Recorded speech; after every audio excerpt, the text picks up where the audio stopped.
Hi, ഞാൻ Satheesh Malappuram. Low budget വീടുകൾ ഉണ്ടാക്കുന്നവർക്ക് ചെലവ് ചുരുക്കാൻ വേണ്ടി അവരുടെ വീടിനകത്തെ ഷെൽഫുകൾ തയ്യാറാക്കുന്നതിന് വേണ്ടി ഉപയോഗിക്കാൻ പറ്റുന്ന ഒരു മെറ്റീരിയലാണ് ഫെറോ സിമെൻറ്റ് ബോർഡുകൾ. എൻ്റെ വീട് ഒരു ലോ ബഡ്ജറ്റ് വീടാണ്. എൻ്റെ വീട്ടിലെ ഷെൽഫുകൾ തയ്യാറാക്കാൻ വേണ്ടി ഞാൻ ഉപയോഗിച്ചിട്ടുള്ളത് ഫെറോ സിമെൻറ്റ് ബോർഡുകളാണ്. എന്താണ് ഫെറോ സിമെൻറ്റ് ബോർഡ്, ഇതിൻ്റെ ഗുണങ്ങൾ എന്തൊക്കെയാണ്, ഇതിൻ്റെ ദോഷങ്ങൾ എന്തൊക്കെയാണ്, ഇതൊക്കെയാണ് ഞാൻ നിങ്ങളോട് ഇന്ന് സംസാരിക്കാൻ പോകുന്നത്. ഓക്കെ, ആദ്യമായിട്ട് എന്താണ് ferro cement board? Ferro cement board എന്ന് പറഞ്ഞാൽ അയൺ നെറ്റുകൾ, ഇരുമ്പ് നെറ്റുകൾ, അത് പലതരം നെറ്റുകളാകാം, ചിക്കൻ മെഷ് ആകാം, അതുപോലെ 3M 5M നെറ്റുകളൊക്കെ ആകാം.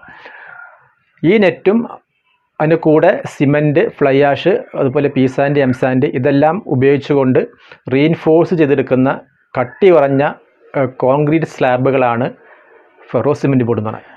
ഈ ഫെറോ സിമെൻറ്റ് സ്ലാബ് ഉപയോഗിച്ചുണ്ടാക്കുന്ന അല്ലെങ്കിൽ ഫെറോ സിമെൻറ്റ് ബോർഡിന് ഒരു ലൈഫ് ടൈം എന്ന് പറഞ്ഞാൽ, കാലാവധി എന്ന് പറഞ്ഞാൽ 40-45 വർഷമാണ് ഇത് തയ്യാറാക്കുന്നവർ പറയുന്നത്. അപ്പോൾ അത്രയും കാലം വരെ നമുക്കിത് കേട് കൂടാതെ നമുക്ക് ഇത് ഉപയോഗിക്കാൻ പറ്റും. ഇതിൻ്റെ മറ്റൊരു ഗുണം, നമുക്ക് ഇതിൽ പുട്ടിയിട്ട് പെയിൻ്റ് അടിച്ച് നമുക്ക് വളരെ ഭംഗിയായിട്ട് ഉപയോഗിക്കാൻ പറ്റും. നല്ല ഫിനിഷിങ്ങോട് കൂടിയിട്ടാണ് ഈ ഫെറോ സിമെൻറ്റ് ബോർഡിൽ വരുന്നത്.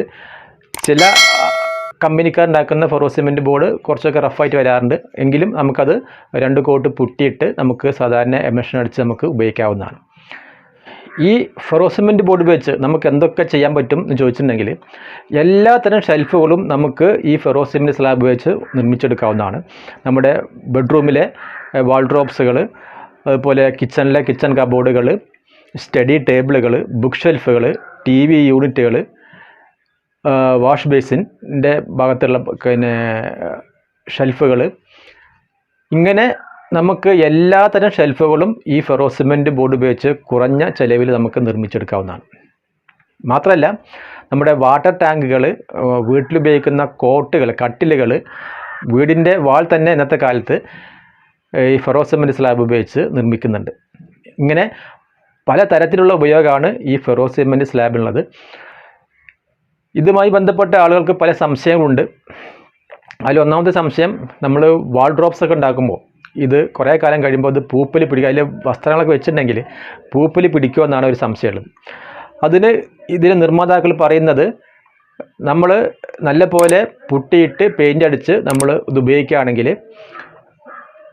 ഇതിന് പൂപ്പൽ വരാനുള്ള ചാൻസ് കുറവാണ്. പൂപ്പൽ വരാനുള്ള ചാൻസ് ഉണ്ട്. നമ്മൾ ഈ ഷെൽഫുകൾ തുടർച്ചയായിട്ട് അടച്ചിടുകയാണെങ്കിൽ, അതിൽ എയർ സർക്കുലേഷൻ കുറയുമ്പോൾ ഒരു 2-3 ആഴ്ച ഒരുമിച്ച് അടച്ച് വെക്കുകയാണെങ്കിൽ അതിൻ്റെ അകത്ത് പൂപ്പൽ വരാൻ ചാൻസ് ഉണ്ട്. അതുകൊണ്ട് ഇത്തരം ഷെൽഫുകളൊക്കെ ഉപയോഗിക്കുന്നവർ ആഴ്ചയിൽ ഒരിക്കലെങ്കിലും ഈ ഷെൽഫൊക്കെ തുറന്ന് ഒരു എയർ സർക്കുലേഷനൊക്കെ ഉണ്ടാകത്തക്ക വിധത്തിൽ ഇത് ഉപയോഗിക്കണം. ആ എയർ സർക്കുലേഷൻ കുറയുന്നത് കൊണ്ടാണ് അതിൽ പൂപ്പൽ വരാൻ ചാൻസ് ഉള്ളത്. അപ്പോൾ അങ്ങനെ ഉപയോഗിക്കുകയാണെങ്കിൽ, ആഴ്ചയിലൊക്കെ തുറന്ന് നമ്മൾ ഉപയോഗിക്കുകയാണെങ്കിൽ ഇതിന് പൂപ്പൽ വരാൻ ചാൻസ് വളരെ കുറവാണ്. മറ്റൊരു സംശയം, ഇതിന് എങ്ങനെ ഡോറ് വയ്ക്കുക എന്നാണ്. നമുക്ക് ഇന്ന് മാർക്കറ്റിൽ അവൈലബിൾ ആയിട്ടുള്ള ഏത് മെറ്റീരിയൽസ് ഉപയോഗിച്ച് നമുക്കിത് ഡോർ വെക്കാവുന്നതാണ്. അലൂമിനിയം, അതുപോലെ മൾട്ടിവുഡ്, ACP ഷീറ്റുകൾ, അലൂമിനിയം ഫാബ്രിക്കേഷൻ, ഇതെല്ലാം ഉപയോഗിച്ച് നമുക്കിത് ഡോർ വെക്കാവുന്നതാണ്. അപ്പോൾ ഡോർ വെക്കുമ്പോൾ ശ്രദ്ധിക്കേണ്ട കുറച്ച് കാര്യങ്ങളുണ്ട്. അത് ഇതിൽ എക്സ്പെർട്ടായ ആളുകൾ കൊണ്ട് മാത്രം ഡോർ വെപ്പിക്കുക. കാരണം ഇതിന്ന് ഫ്രണ്ടിൽ നിന്ന്, കാരണം ഇതിൻ്റെ തിക്നെസ് പല തിക്നെസ്സിലും വരാറുണ്ട്. സാധാരണഗതിയിൽ നമ്മൾ ഷെൽഫുകൾ ഉണ്ടാക്കുന്ന ഫെറോ സിമെൻറ്റ് സ്ലാബിൻ്റെ തിക്നെസ് ഒരു 20 mm ഒക്കെയാണ്. ഒരു 1.5 ഇഞ്ച്, 2 ഇഞ്ച് എല്ലാ തരത്തിലും നമുക്കത് അവൈലബിൾ ആണ്. പക്ഷേ നമ്മൾ ഷെൽഫുകൾ ഉണ്ടാക്കുമ്പോൾ അതൊരു 20 സെൻറ്റിമീറ്ററൊക്കെ കട്ടിയുള്ള തിക്നെസ്സുള്ള സ്ലാബുകൾ ഉപയോഗിച്ചാണ് ഉണ്ടാക്കാറുള്ളത്. അപ്പോൾ അതിന് നമ്മൾ ഫ്രണ്ടിൽ നിന്ന് സ്ക്രൂ ചെയ്തിട്ടുണ്ടെങ്കിൽ അവിടെ പൊട്ടിപ്പോകാൻ ചാൻസ് ഉണ്ട്. അതുകൊണ്ട് നമ്മൾ എപ്പോഴും ഡോർ വയ്ക്കുമ്പോൾ സൈഡിൽ നിന്ന് എൽക്ലാമ്പൊക്കെ വെച്ചിട്ടാണ് ഇതിന് ഡോർ വെക്കാറുള്ളത്. അങ്ങനെ വെച്ചിട്ടുണ്ടെങ്കിൽ നമുക്ക് എത്ര കാലം വേണമെങ്കിലും ഈ ഡോറുകൾ ഒരു കേടുപാടും കൂടാതെ അതിൽ ഉറച്ചു നിൽക്കുന്നതാണ്. അപ്പോൾ അത്രയും പ്രശ്നം നമുക്ക് അങ്ങനെ പരിഹരിക്കാവുന്നതാണ്. പിന്നെ ആളുകൾക്കുള്ള മറ്റു സംശയം എന്ന് പറഞ്ഞാൽ, നമ്മളിത് ഷെൽഫുകളൊക്കെ ഉണ്ടാക്കുകയാണെങ്കിൽ ഇതിൽ വെയിറ്റ് വയ്ക്കുമ്പോൾ ഇത് പൊട്ടിപ്പോകുന്നൊക്കെ സംശയമാണ്. അതിലും ഒരു ചാൻസ് ഇല്ല. കാരണം ഇത് നിർമ്മിക്കുന്നവർ പറയുന്നത് ഏകദേശം ഒരു 250-300 കിലോ വരെ താങ്ങാനുള്ള കപ്പാസിറ്റി ഈ ഫെറോ സിമെൻറ്റ് സ്ലാബിനുണ്ട് എന്നാണ് അവർ പറയുന്നത്. കാരണം നല്ല പോലെയുള്ള നെറ്റും അതുപോലെ നല്ല ക്വാളിറ്റിയുള്ള സിമെൻറ്റ് ഉപയോഗിച്ചിട്ടാണ് ഇതൊക്കെ നിർമ്മിച്ചെടുക്കുന്നത്. അതുകൊണ്ട് ലോഡ് ബെയറിംഗ് കപ്പാസിറ്റി ഉണ്ട്. അതിനൊരു ഓരോ ഷെൽഫ് ഉണ്ടാക്കുമ്പോഴും അതിനൊരു നീളത്തിനൊക്കെ ഒരു കണക്കുണ്ട്. ആ നീളത്തിനനുസരിച്ച് അത് കുത്തനെയൊക്കെ വെച്ച് കൊടുക്കുമ്പോൾ നല്ല സ്ട്രോങ്ങിൽ നിൽക്കും. അതുപോലെ തന്നെ ചുമരിനകത്തേക്ക് കയറ്റൊക്കെ വെച്ചിട്ടാണ് ഇത് ഷെൽഫുകൾ നിർമ്മിക്കുന്നത്. അതുകൊണ്ട് ഇതിന് ലോഡ് താങ്ങാനുള്ള കപ്പാസിറ്റി ഉണ്ടായിരിക്കും എന്നാണ് ഇത് നിർമ്മിക്കുന്നവർ പറയുന്നത്. അതുകൊണ്ട് അത്തരം ഒരു പേടി ആവശ്യമില്ല. പിന്നെ ഇതിൻ്റെ ഒരു റേറ്റ്, സ്ക്വയർ ഫീറ്റ് റേറ്റ് പല ആളുകളും പല രീതിയിൽ ചെയ്യുന്നുണ്ട്.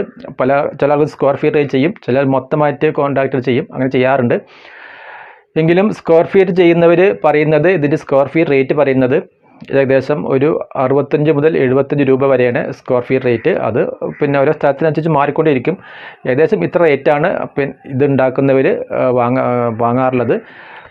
എൻ്റെ വീട് ചെയ്തത് സ്ക്വയർ ഫീറ്റ് റേറ്റിനല്ല, മൊത്തമായിട്ടൊരു കോൺട്രാക്റ്റ് കൊടുത്തായിരുന്നു. അപ്പോൾ ലോ ബഡ്ജറ്റ് വീട് തയ്യാറാക്കുന്നവർക്ക് ഇത്തരം ഷെൽഫുകളും അതുപോലെ മറ്റ് പാർട്ടീഷൻസും ഒക്കെ ചെയ്യാൻ പറ്റുന്ന ഒരു മെറ്റീരിയലാണ് ഈ ഫെറോസിമെൻറ്റ് സ്ലാബുകൾ. നല്ലപോലെ പെയിൻ്റ് അടിച്ച് ഉപയോഗിക്കുകയാണെങ്കിൽ എത്ര കാലം വരെയും നമുക്കിത് ഒരു കേടുപാടും കൂടാതെ നമുക്ക് ഉപയോഗിക്കാവുന്നതാണ്. ഞാൻ ചെലവ് ചുരുക്കാൻ വേണ്ടിയിട്ടാണ് ഇത്തരം ഫെറോസിമെൻറ്റ് സ്ലാബ് തിരഞ്ഞെടുത്തത്. നിങ്ങൾക്ക് എന്തെങ്കിലും സംശയം ഉണ്ടെങ്കിൽ നിങ്ങൾക്ക് കമൻറ്റ് ചെയ്ത് ചോദിക്കാവുന്നതാണ്. കാരണം ഞാൻ കുറേ കാലമായിട്ട് ഈ നിർമ്മാതാക്കളുമായിട്ട് നിരന്തരം ബന്ധപ്പെട്ട് ഇതിൻ്റെ പ്രശ്നങ്ങളും മറ്റു കാര്യങ്ങളും ചോദിച്ച് മനസ്സിലാക്കിക്കൊണ്ടിരിക്കുകയാണ്. അവസാനം എൻ്റെ ലോ ബഡ്ജറ്റ് വീടിന് ഉപയോഗിക്കാൻ പറ്റുന്ന ഒരു മെറ്റീരിയലാണ് ഈ ഫെറോസിമെൻറ്റ് സ്ലാബ് എന്ന് എനിക്കൊരു ഉറപ്പ് വന്നതുകൊണ്ടാണ് ഞാൻ എൻ്റെ വീടിന് ഈ ഫെറോസിമെൻറ്റ് സ്ലാബ് ബോർഡുകൾ ഉപയോഗിച്ചുള്ള വർക്കുകൾ നടത്തിയത്. അപ്പോൾ അതിൻ്റെ വിശാലമായിട്ടുള്ള ഒരു വീഡിയോ, അതിൻ്റെ എന്തൊക്കെ ഭാഗങ്ങൾ ചെയ്തു, അതിന് മൊത്തം ചെലവ് എത്ര വന്നു, ഇതൊക്കെ ഞാൻ അടുത്തൊരു വീഡിയോയിൽ നിങ്ങളോട് ഷെയർ ചെയ്യുന്നതാണ്. അപ്പോൾ നിങ്ങൾ ആദ്യമായിട്ടാണ് വീഡിയോ കാണുന്നതെങ്കിൽ നിങ്ങൾ ദയവായിട്ട് എൻ്റെ ചാനൽ സബ്സ്ക്രൈബ് ചെയ്യുക. ഓക്കെ, ഇഷ്ടപ്പെട്ടെങ്കിൽ ലൈക്ക് ചെയ്യുക, ഇഷ്ടപ്പെട്ടില്ലെങ്കിൽ ഡിസ്ലൈക്ക് ചെയ്യുക. ഓക്കെ, നമുക്ക് പുതിയൊരു വീഡിയോയുമായിട്ട് നമുക്ക് വീണ്ടും വരാം, വീണ്ടും കാണാം. Okay, by.